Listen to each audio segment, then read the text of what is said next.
Salphadhe Gaafadhu rakkoon hin jiru gaafadhu. Gaaffii kana qofa si eeyyamaa rakkoon hin jiru gaafadhu.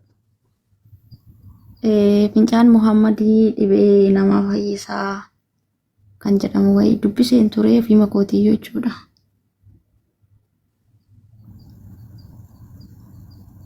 Xumurtee? Isiin cuuphaa minaamina isa jedhan sana qabduu akka seera keessa. Cuuphaani nuti cuuphaa hin qabnu. Nuti cuuphaa hin qabnu. Fakkeenyaaf amma kiristaanonni wanni cuuphanii fi namni gaafa dhalatu islaamummaa kiristaanummaa irratti waan hin dhalanteeniif.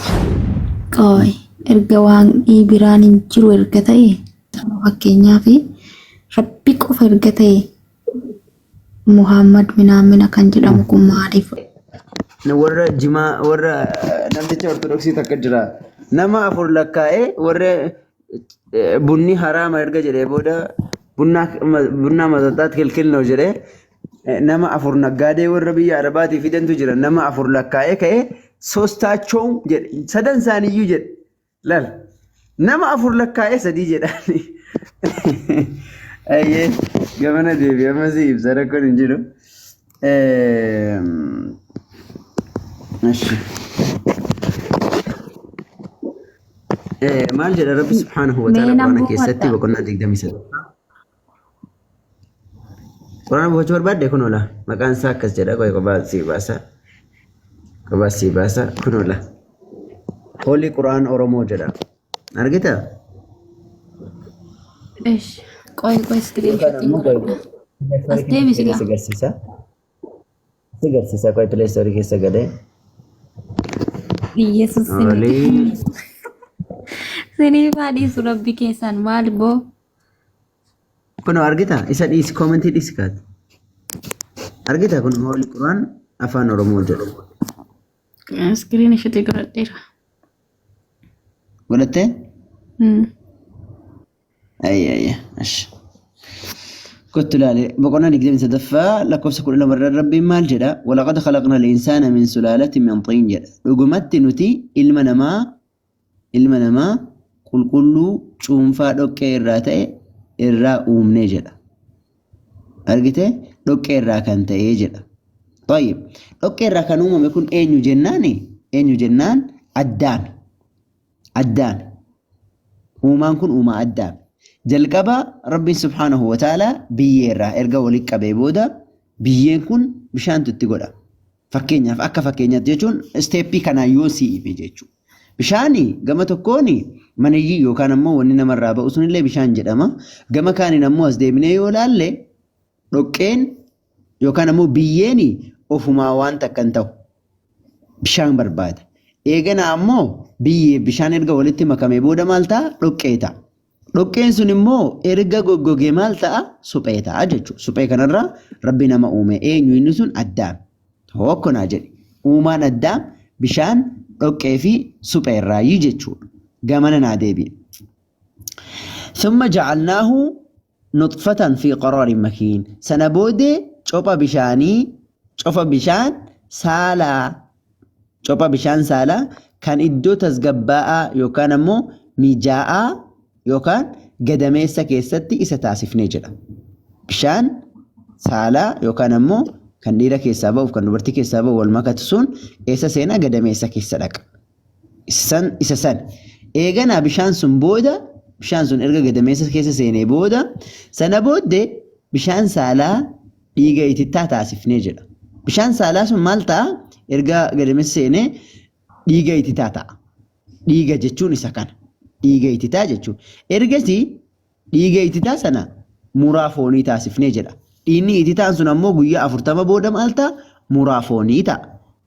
Ergasii foon sana lafee taasifnee jedha. Foon sun ammoo maal ta'a? Lafee ta'ee jechuudha. Ergasii lafees foon itti uffifnee jedha. Lafee sanitti foon uffifamee sana booddee uumama biraa jedha. Uumama biraa yookaan ammoo daa'ima isa goonee jedha. Rabbiin irra tolchaa uumamaa ta'ee qulqullaa'ee jedha. Amma kun wanni dubbachaa jiru karaalee uumamni ilma namaa keessa darbee itti nama ta'uudha jechuudha. Inni jalqabaa dhoqqee irraa uumame eenyu yookaan immoo biyyee irraa uumame Addaam. uumama jalqabaa jedhama. Uumamni kun akkaataa afurii jira.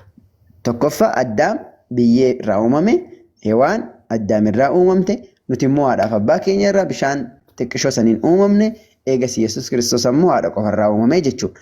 Kanneen isteeppii namni akkaataan ilmi namaa itti uumamu akkaataa afurii. San Rabbiin subhaanahu wa ta'ala ibsuu jira jechuudha. Sii galee waa'een dhoqqee fi bishaanii akkasumallee biyyee fi suphee waan addaamii wal qabatu. Kaan ammoo ilmaan namaati kanaadhaaf abbaarraa uumamu sanii jechuudha. Okay, wow. Dhugaa dubbachuuf amma naa galee jira. Maaliif sababiin isaa beektaa abdichoo? Abdichoo biyyi bate. Maaliif sababiin isaa beektaa? Waan sadirraa uumame yeroo naan jedhame sanatti waaqachumatu waaqaa isaanii sanatu yaane adda uume amma isa tokkorraa fakkeenyaaf isa tokkorraa dhiigarraa uume isa tokkorraa immoo supheerraa isa tokkorraa immoo bishaanirraa akkasiin uumame laata isa jedhamu itti yaadeetini miidhaqiitii baradhu barnoonni jira naan jedhan ergan kana dhagee gaafadhee waliin haasofne jechuudha. Innaa isa boodaanan dhufee akkuma carraa immoo galatoomisiin jedheera ka. Innaa maaliif haalati natti himte immoo tartiiba isaadha malee waan sadirraatii uumama miti jechuudha. Wanta afurmoo shan jetteetillee akkasiin uumama osoo hin taane isa tartiiba irraati. Garuu namni kan uumame biyyee dhumarraa ka akkuma quraannaattiyyuu. Akkas namni sun addaami eeywa. Ijoollee koomentii waan hin taane barreessina Rabbiin barakaa isinii godhu. Eeywa akkas suni tartiiba ilma namaati. Fakkeenyaaf ammoo waa'ee kanaa macaafni hin dubbatu. Ijoollee Rabbiin sodaattan isa khair inshaallah. Eeywa waan kanaa macaafni illee hin dubbatu. Si galee waan akkasii kana macaafni sirriitti adda baasee hin dubbatu. Uumamuma jalqabaa yookaan ammoo addaamiin qofa dubbatee macallisa jechuudha.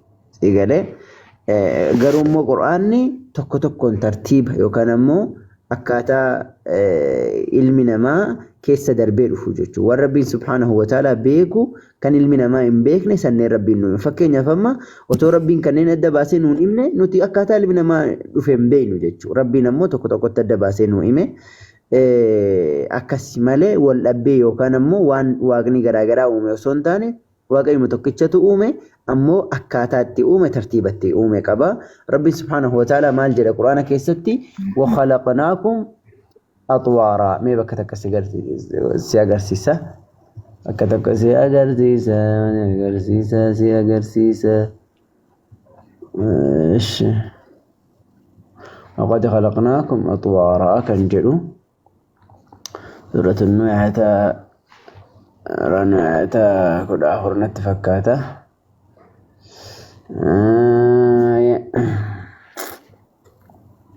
أنا يوبو فدين سجلين أجلاتي مال سجلي قفا بالريفة منافج لا سجلي بالريفة ما بوفر بالريفة مثلا آيتا كل آخر جلي هذا ايوه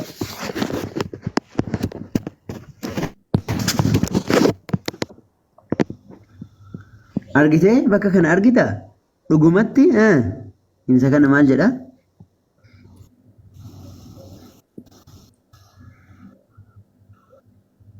dhugumatti sadarkaadhaan isin uumeera eeywa dhugumatti sadarkaadhaan isin uumeera jedha. Amma akkana jechuun sadarkaalee san bakka reefuu saditti nu hime jechuudha. Sadarkaadhaan uumame ilmi namaa akka step by step jedhanii nama si galee step by step jedhanii sadarkaadhaan ilmi namaa uumame jechuudha. Malee akkanumaan calliseetuma as hin geenye jechuudha. Okay. Ogaa Rabbi ammanaa galeera baay'ee guddaa galatoomii abdichoo. Magasii galee. Gaaffii sitta waan gaaffii sitta kamuu islaamummaa irraa waan gaaffii sitta kamuu kottuu gaafadhu rakkoon hin jiru. Waanuma gaafatu barbaade kamuu kottuu gaafadhu. Waan gaaffii sitta kamuu si deebisuudhaaf qophiidha nuti ishee. Rakkoon hin jiru.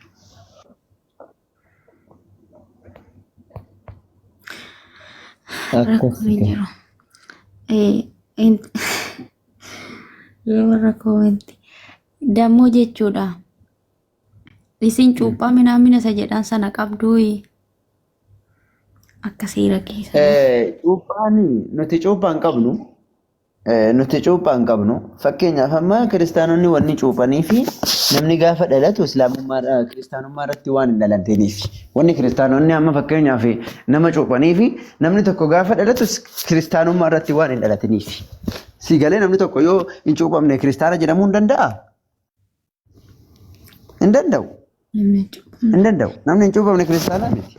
Fakkeenyaaf warra Ortodoksii bishaan itti facaasu akka warra Pheenxee akka amantaa keenyaatti immoo iddoo iddootti akkuma sana bishaan facaasu iddoo iddootti immoo cuuphaa guutuu kan jedhamu bishaanuma keessa gadi cuupha jechuudha. Malee kiristaana ta'ee namni cuuphamiin. Kiristaanummaa jiru jechuudha akkas. Akkas kiristaana jiru. Mootummaa Waaqayyootti illee hin galu. Kanaaf iyyuu musliimonni waan jalqaba amantaa isaa irratti dhalatee fi qulqulluudha isa jedhamu immoo seera isaa miti. Akkan abbo hima sii gale dubbiin hima sii gale. Nuti wanni hin cuuphnee fi islaamummaa irratti dhalata ilmi namaa. Ilmi namaa kamuu kan inni dhalatu islaamummaa irratti dhalata. Islaamummaan amantii dhalootaa isaa waan ta'eef jecha cuuphamuu san barbaachisu. Hin barbaachisu jechuudha. Akkasumallee namni gaafa dhalatu cubbamaa ta'e osoo hin taane qulqulluu ta'ee dhalataa jechuudha. Nama qulqulluu ta'ee dhalate kan immoo cuuphuun hin barbaachisu jechuudha. Kanaaf hin cuuphnu nuti.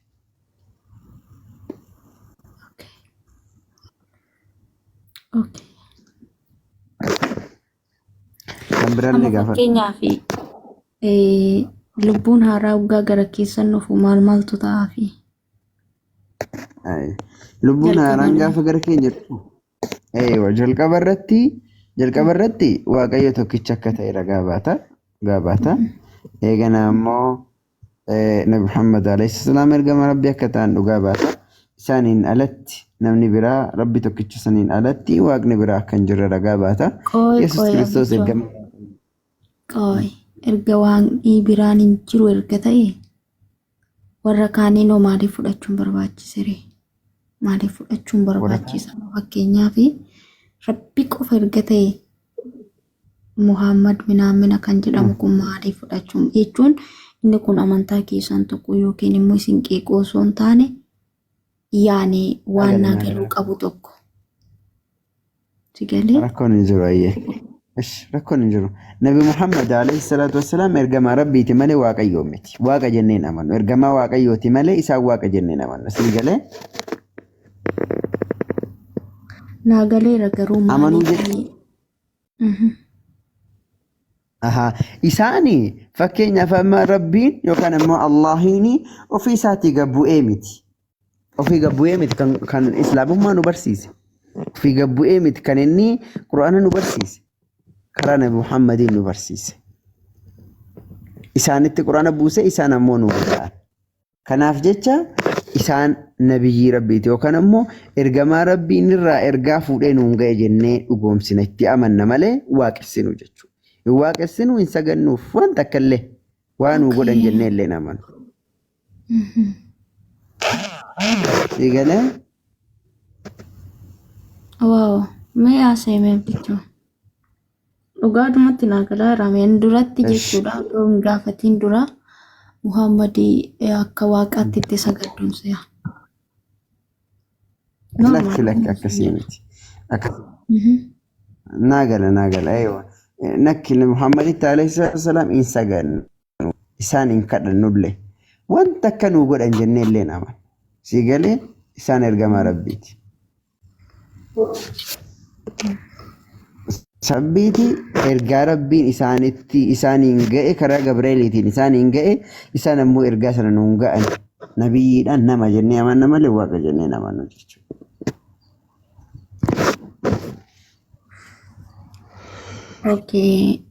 Immoo waan tokkos dhageen ture. Har'a waa baay'ee qorachaan ture maaliif an akkan qorachaa ture illee hin beeku.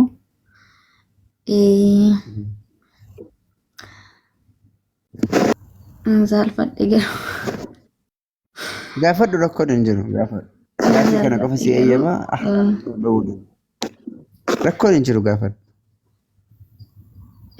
Fincaan Muhammadii dhibee namaa fayyisaa kan jedhamu wayii dubbiseen ture fi makootiyyuu jechuudha.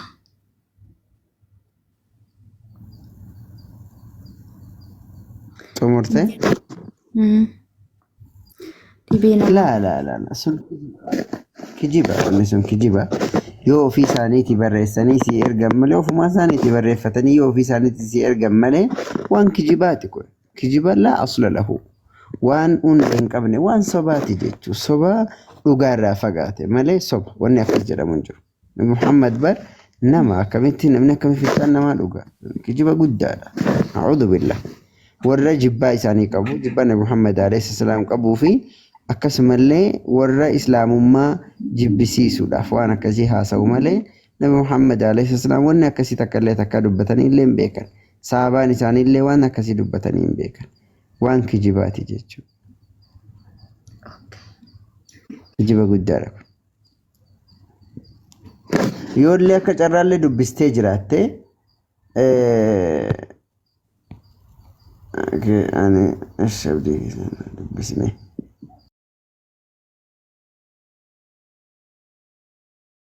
Dubbisne. Antanaa si godhee jira, fooloo si godhee jira, deebisi rakkoon hin jiru wande. Ayyee waan siin jedhe Nabi Muhammad alayhi salaam ilma namaati. Nama Rabbiin keessatti yeroo nu himu boqonnaa يسيق جيسنا إن شاء الله أحلامة الله بسي دقيقة بسم الله كده سديت تفا آية تقرأ ما كيسة ربي يرو إنساني براك في كيستي آية ربتك في سجل قباتي قل إنما أنا بشر مثلكم يوحى إلي أنما إلهكم إله واحد جديني يا نبي محمد أني نومك كيسنيتي akan gabbara ma tokkichan gabbara anillee akkuma keessa rabbi tokkicha gabbara anillee nama akka keessaniiti ani isinirraa adda miti ammoo ani ergamaa rabbiiti malee jedhiini jechuudha rabbiin itti dubbata kanaaf Nabi Muhammad nama akka keenyaati wanni akkasii sun hin jiru tarii yoo dubbistee jiraattellee ofii isaaniiti ofirraa tolchanii waan isaan barreessanii jibbaa isaaniitiif jecha siin ga'an malee wanni sun waan jiru miti isin jechuu barbaade. Okay, ishi inni kun gaasaa soba kan namaati.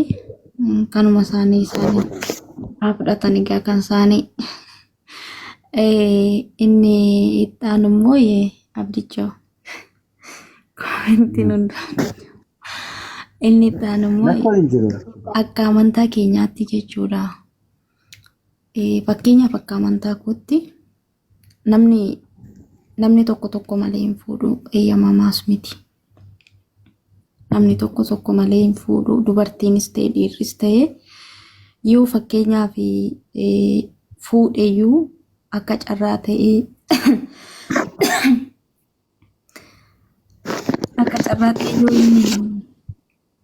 yoo innis ta'e isheenis ta'e yoo walii kan yoo danda'amaa ta'e namni sun taa'u.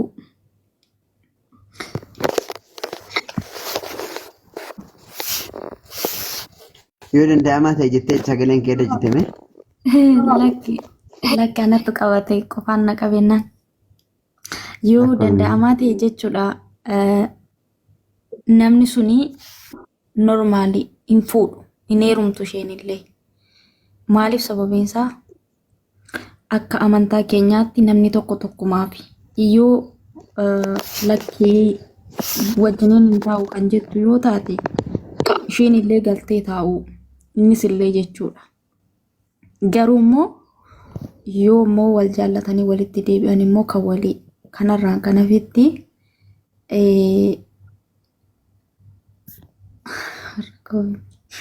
kanarraan kan hafetti namni tokko deemee kan biraa fuudhuu hin danda'u. Immoo yoo fuudhellee tokko qofaa fuudha. Akka kan keenyaatti jechuudha. Akka kan keessaniittoo seeruma isaatu ajajaa baay'ee haasa'u garuu gaan beeku malee maaloo abdichoo kana sababni baay'ee namni fuudhuuf hoo maaliif?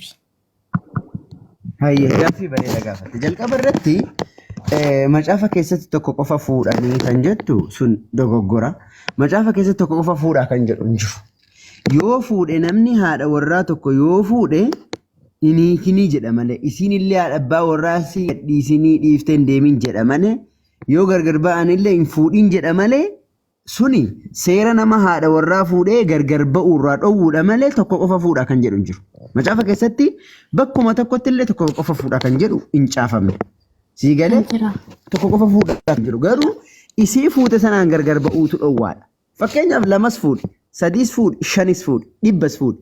Garuu fuudhuutu isii sanaan gargar ba'uu dhowwaadha malee isii sanaan gargar ba'uutu dhowwaadha malee sii galee isii saniin gargar ba'uutu dhowwamaadha malee fuudhuun dhowwamaa miti. Fakkeenyaaf amma mee bakka takkas agarsiisa.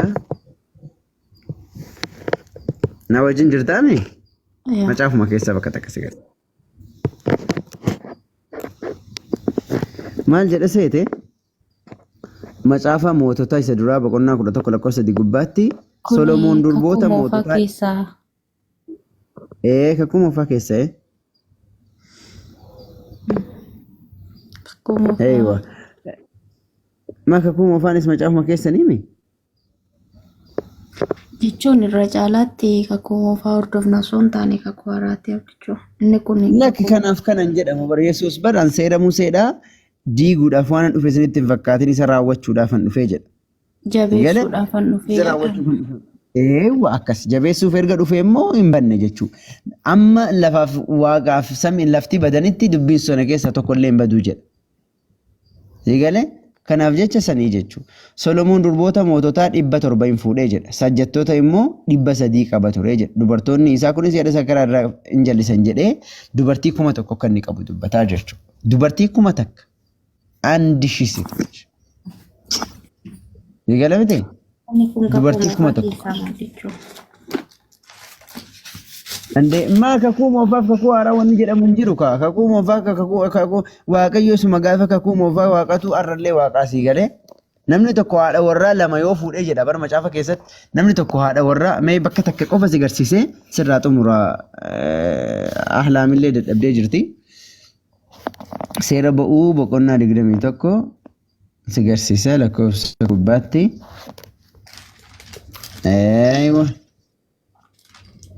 Seerroti kun Kiristoos tasallee hin diigamu jedhee inni dubbate san. Maal jedha beektaa? Ishee irratti yoo fuudhe immoo jedha. Argitaa? Ishee irratti kan biraa yoo fuudhe immoo haadha manaa isaa ishee dura nyaata uffata wanta haadha manaatiif ta'us hin hir'isinii jedha. Argitee? Haadha warraa kan biraa yoo fuudhe ishii kaaniifis uffata haa bituu jedha. Malee hin fuudhin hin jedhu. Ishee irratti kan biraa yoo fuudhe immoo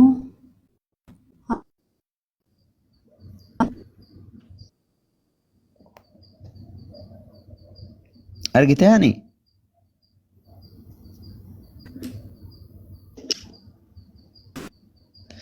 Eeywa kanaafuu fuudhuun dhowwaa miti jechuudha. Eega fuute hiikuutu dhowwaadha malee fuudhuun rakkoo hin qabu. Oma rakkoo tokko hin qabu. Fakkeenyaaf amma macaafa keessatti daangaan hin jiru.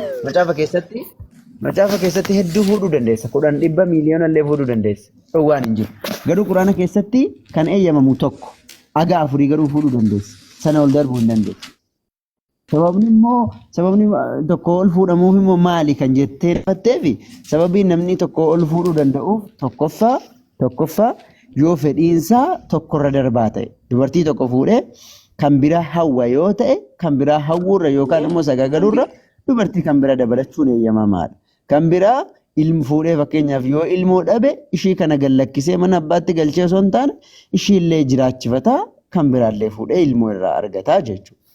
Kanneenii fi sababoonni garaagaraan jiranii alaa kullee akkas sababaan fuudhaa kana.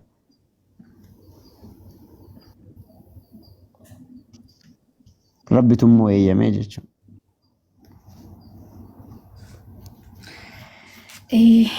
Egaa rakkoon qabu